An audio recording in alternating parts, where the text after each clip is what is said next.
so on. But أخي لا يكلف الله نفسا إلا وسعها. Allah is not going to judge you about something that beyond your capacity. You understand? Yeah, if you are able, alhamdulillah. Yeah. خلاص أخي? May Allah make it easy for you, man. Where you country from? Sorry. Afghanistan. Afghanistan. All of you, where are you from? I'm from here. You're from here? You here or there? Where you from? You're not from here though. You're not from Hyde Park, my brother. You're from outside, my brother. I'm joking. But where are you from? Morocco. Maghrebi, mashallah, mashallah. And are you Muslim? Nah. Do you believe in God? Yeah. So you believe? Kind of. I'm just. No, but you believe there's a creator. Yeah. Something. So you believe because why? We cannot escape from believing there is a creator behind this creation. Yeah.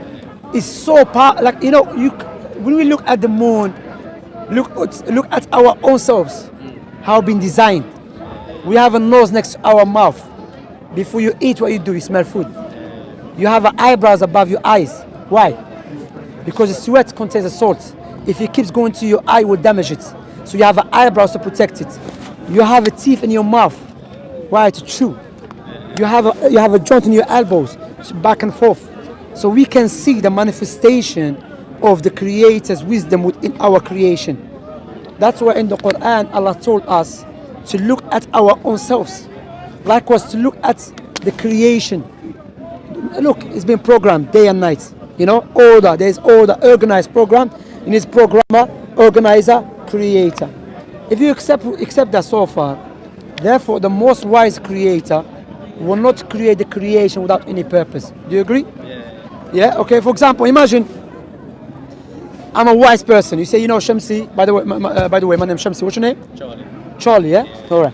So you say, Shamsi, I know you're a wise person. Okay. Then you see me having children. I have many children, but I don't take care of them.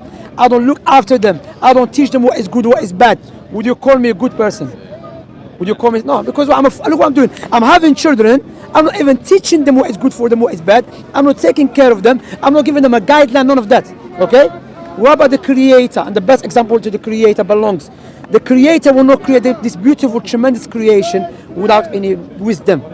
And logically speaking now, in order for us to know the wisdom behind our creation, it has to come from the one who made us. For example, if you want to learn in details about the phone, you go back to whom? To the maker. You understand? Maybe you can go back to the butcher, and the butcher will tell you, yeah, this and that. You say, yeah, you sounds good, but logically speaking, logic dictates I should go back to the maker. That's what Islamically speaking, based upon the Creator's wisdom and mercy, He sent the prophets and messengers to teach us about our purpose in this life. So Jesus, Moses, Abraham. What I'm gonna do now, I don't have to speak about all of them. If I speak about Prophet Muhammad, if I establish والسلام, with a logical, rational, tangible proof that Prophet Muhammad is a true prophet, logically speaking, we should believe what he came with. Okay? For example, Prophet Muhammad, one of the characteristics that it was known about him, he was known to be trustworthy, truthful and honest. Alright? How can we analyze that? At the time Prophet Muhammad والسلام, eclipse, eclipse happened, yeah?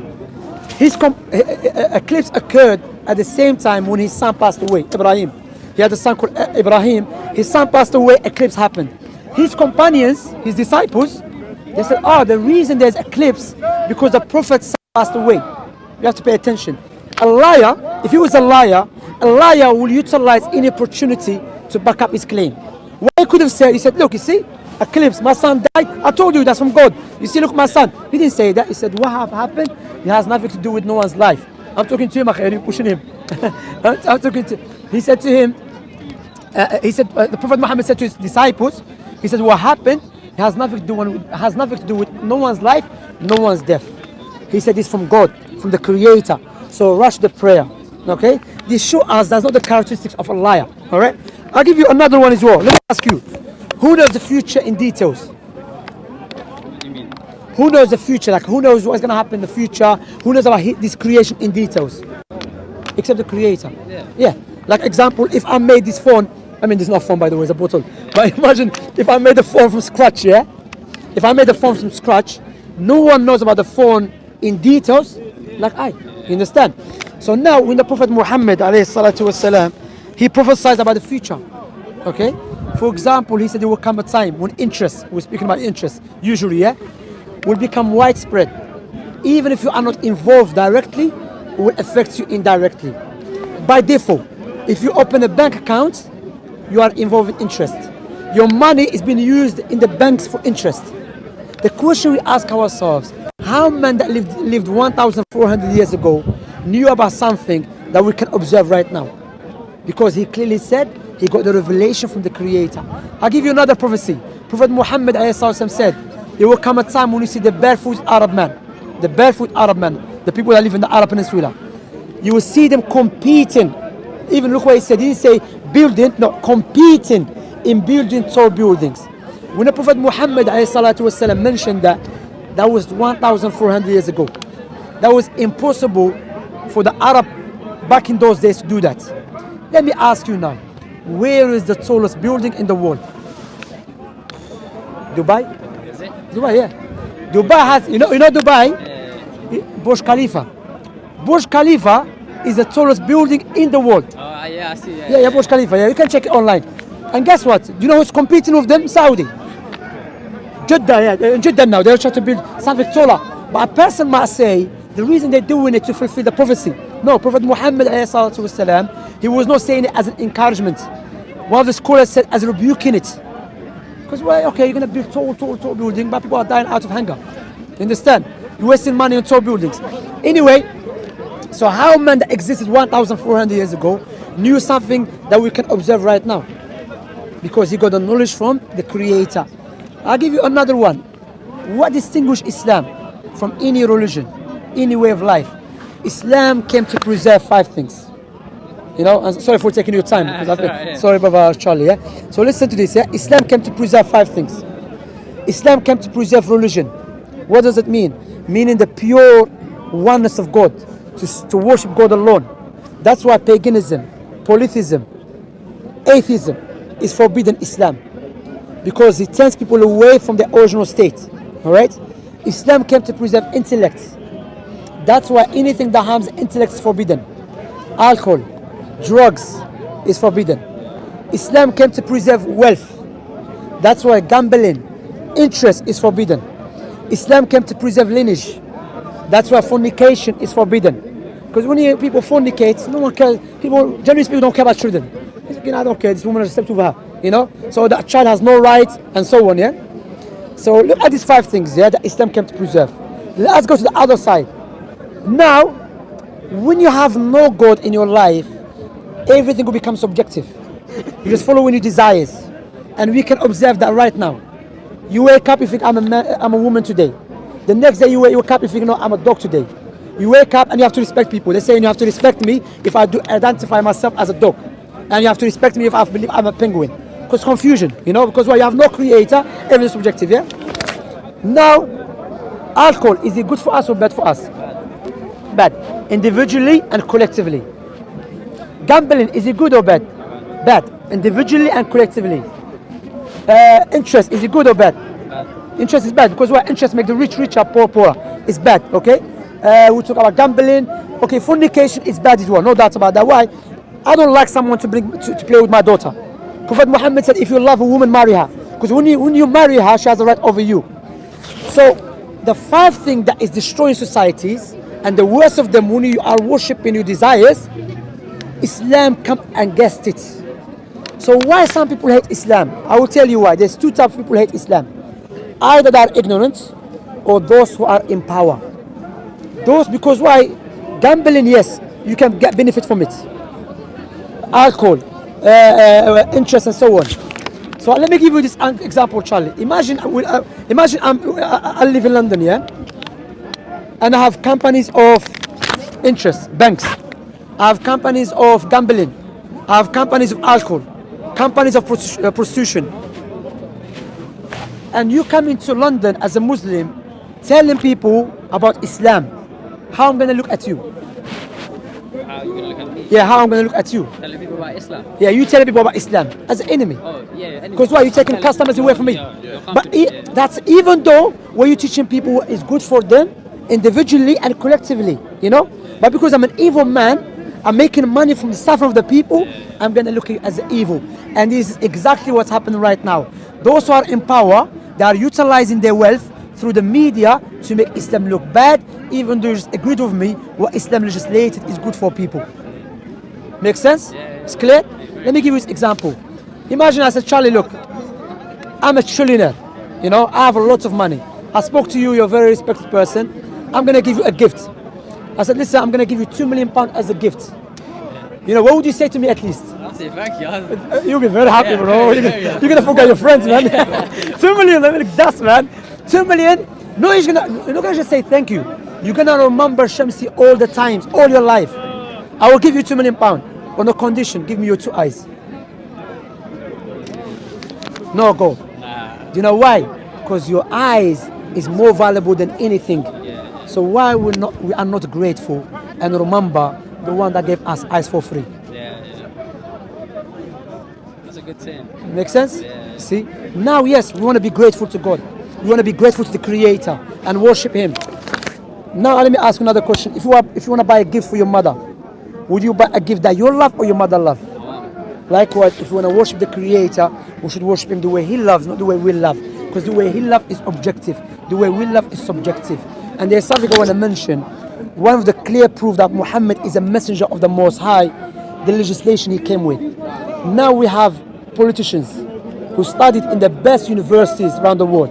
Harvard University, Oxford University, Cambridge University. Yet they cannot resolve the problems that we are facing in our time. But we have a man that existed 1,400 years ago who couldn't read and write. He's coming with a legislation that will resolve all the problems. That gives us a clear-cut proof this man must be something special about him. And that was, he was a messenger of the Most High. If it makes sense to you, it's clear to you, I invite you to become Muslim. If you listen to what I say, if it makes sense to you and you believe it's truth, I don't want to make you feel pressured, none of that. That's why I always say if it makes sense, if you believe it's truth, then become Muslim. Because what I always say to you, you don't know when you're going to die. No one knows you're going to die. This life is temporary. I was speaking to your friend about owning a house. We don't own nothing. Wherever you own, you're going to leave it. When we die, our house will not come with us inside the grave. Your garments will not come with you inside the grave. Allah mentioned in the Quran, لَقَدْ جِئْتُمُونَ فُرَادَ كَمَا خَلَقْنَاكُمْ أَوَّلَ مَرَّةٍ. The meaning of it, you have returned to us just as we have created you in the beginning. This life is like a bridge. You cross from one side to the other side. We believe the Most High has an attribute of mercy. That's why it's create paradise. If you believe in Him and follow His teaching, you have a paradise, eternal life. And it has this attribute of anger. That's why it's created the hellfire. If you turn away from God, which is one of the greatest crime, the outcome of that is the hellfire. But don't think Allah is going to make the righteous one equal with the evil ones. And the biggest evil is when you turn away from your Creator who gave you life, your own existence by His own virtue. But yet you turn away from Him because you're too busy with this life. You don't know when you're going to die. I don't know when I'm going to die. But if it makes sense to you and is clear to you, because that's what it's Shahadatan. When someone becomes Muslim, what is it? I bear witness there is no one worthy of worship except Allah. I mean, I bear witness that I should worship the Creator, my Creator. And I bear witness Muhammad, the Messenger of Allah. That's the second, which is, I shall show you why we believe Muhammad, the Messenger of Allah. His prophecies, His miracles, His legislation, which you believe, you said it makes sense.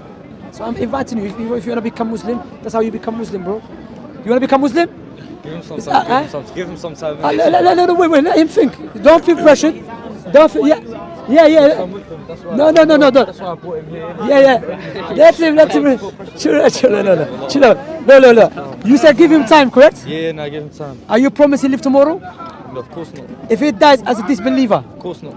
Now, if he dies as a disbeliever, then I'll be on him, innit? you'll be responsible. Yeah, so that's why you say when I'm telling him, if it makes sense to you and it's clear to you, don't feel pressured. You know, because why? Because Prophet Muhammad told us, when a person wants to become Muslim, Satan will try to put barriers. You know? How old are you, by the way? 18. My wife, she became Muslim when she was 14. Alhamdulillah, she's that was like I don't know where I say her age anyway. It was way too high age. But my point here, there is some, you know what I'm saying? There's some people become Muslim straight away. There's some people say give me time, no doubt about that. But I always mention if it makes sense. And because why? You've been cut off from your Creator. When I told you I'll give you £2 million, he didn't say give him a time to say thank you. He didn't say that. He didn't say that, you know, let me give me time to say thank you. You said thank you straight away. On the spot, you understand? So if it makes sense, is it true, bro? He's not gonna come over inside the grave. He wants, of course, I understand where he's coming from. Give him time. But that's why I always say to the people, and you can watch my videos. Some people accept Islam straight away because why I said, you know what, it makes sense to me, and that's what I need in my life. You know, I need to be grateful to my Creator. I need to worship my Creator, and stuff like it. And some people say, give me time. Some people they come back to us and take shahada, mean to become Muslim. Some people maybe they become busy with life, they forget. But again, no one should not blame no one on the day of resurrection. That's why I'm saying this open invitation for you. If you want to become Muslim, then it's open invitation. If you want to give your time, this something else, no problem, whatever you want. So what do you want? Give me time. All right, give me the gun. Anyone has a gun? No time, brother. Alhamdulillah, no problem at all. We have our channel, watch the channel. But again, what we say, when you leave the park, all of us will become busy with life. But don't forget about what we talk about, what we spoke about. Study, read more, no problem. Understand? You're gonna become Muslim? I'm Muslim. I know. Do you have any question? No, that's good, man. What about you? Have any question? You look good, yeah? You solved everything for me. You solved everything. MashaAllah, Alhamdulillah. Morocco is playing football today. Today. Who they playing with Tunisia? They're Egypt. Egypt, okay, MashaAllah. I have to support Morocco, man. I'm in Morocco, innit? I mean, my grandmother is Moroccan, so I don't really watch football. I watch it now and then, you know? Yeah. What's that again? Anyway, man, you know football. Charlie, it was nice to meet you. My pleasure to meet you, brother. Can you give me some money? I charge people. Yeah, give me 2 million back, bro. Look, I'm here every Sunday, but you can go back to our channels. Do you as da'wah? Do you speak? Go on Google. I mean YouTube. You find our channel. Anyway, I have to go, inshallah, man. Yeah, all right, my brother. Take care.